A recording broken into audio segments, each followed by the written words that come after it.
Hello, all you hardcore boxing fans out there. How are you doing? It's Russ here from Porky's Corner, the biggest gob in sport. We say the things on here that nobody dare say. Isn't that right? Right.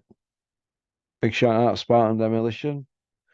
And thanks to all them people that liked and subscribed and left a comment and shared all the videos last few months. It's a big help. Thank you very much.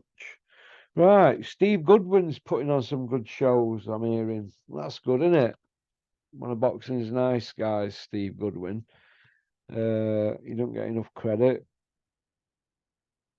How would he cope with a couple of Sky dates? Well, are these dates ever going to get shared out? Couldn't they give all these small old guys just one date to see if they could just pull something off? They might go above and beyond and lose a bit of money on show just to prove a point. We might get good value. But if you're just going to give 20 dates to one promoter like Ben Shalom, they're going to put dross on and keep all the poke, aren't they? Do you know what I mean? Try and do it performance related, all you people at Sky. Should be a quality control. But it looks to me like nobody can work with that Ben. I mean, who's he got? Who have they got? It's a mess.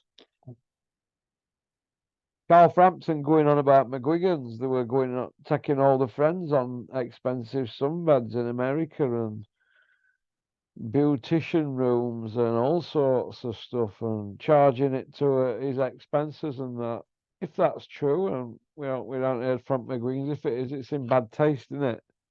But that's what you can bill for with accountants is with the sport of boxing. You see, it's a bit like Don King with Mike Tyson. He were getting bills and that one. They were just rinsing. There were Don King's towel companies that were billing Mike Tyson thousands and thousands of pounds.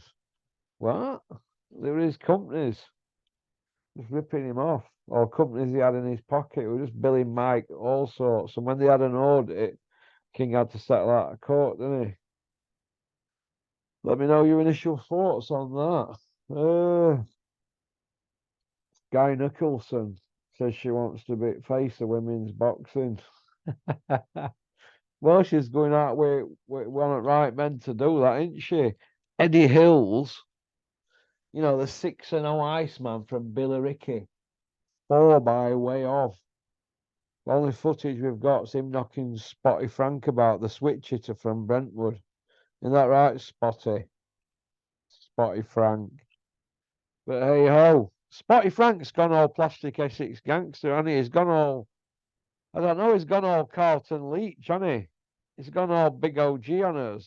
He's going to try and terrify us. Next stop for Spotty Frank is HMP Chelmsford if he doesn't behave himself. So, is Bob Arum Willard White in disguise? Willard White, that's him out at James Bond film, Diamonds Are Forever, isn't it? Willard White lives in that big hotel, doesn't he? That's Bob Arum, isn't it? Still going strong, isn't he? Bless him. The Bob father, eh? Unbelievable. But today's big news is that the whisper doing the rounds that, it could be a permanent thing, Joshua and Ben Davidson. I believe it when I see it, but if it is true, that's his seventh trainer. Seventh trainer for Joshua.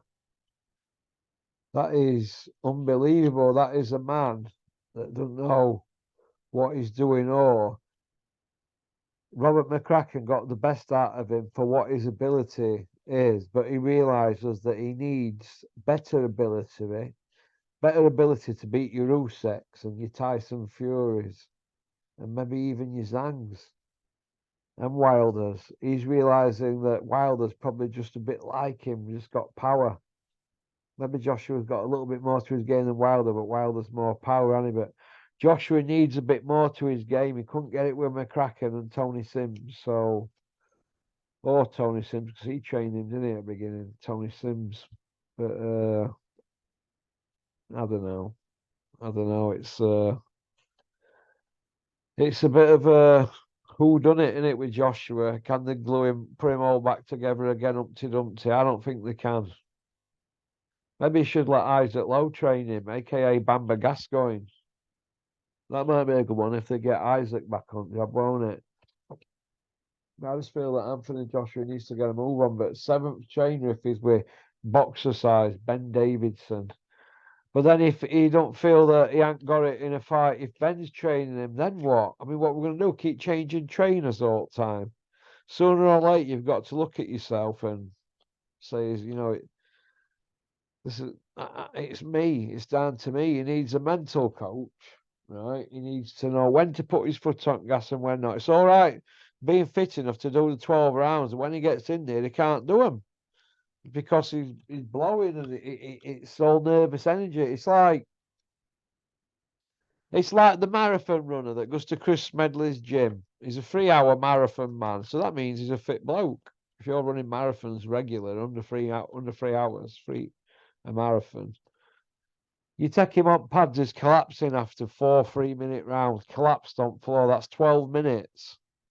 So what is he doing wrong? Is it in his breathing? How can you be collapsing after 12 minutes on pads, but yet you're running marathons? So that tells you that it's all mental, and that's why Anthony Joshua, it's all right ticking out spreadsheets and personal bests and all that. Then when you're getting in there, you're gassing, and you're frightened to let your punch go. So that's mental. You need to speak to a mental person, a mental sports shrink.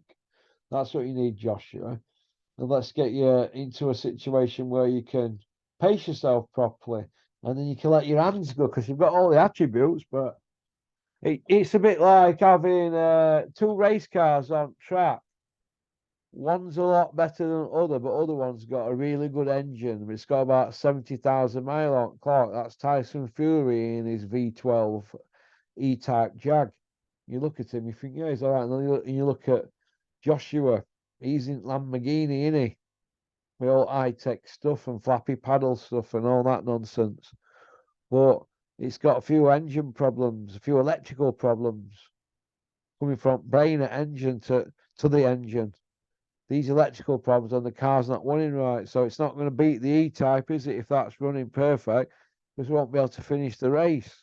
And that's Anthony Joshua highlighting into a Formula One car that's not ready for track. It's not been finished properly after pit stop. And it's going to keep breaking down all the time until they pull into pits and they do it right. All right? Pop, pop, bang. Peace out. Keep on trucking. Keep sporting boxing. Don't have nightmares. Thanks for liking and subscribing and leaving a comment. Big shout out to Spartan Demolition. Booyaka. And my mate Mark in Stoke. Hope you're well, pal. Now you've had your op. Booyaka. You know, lad. You know.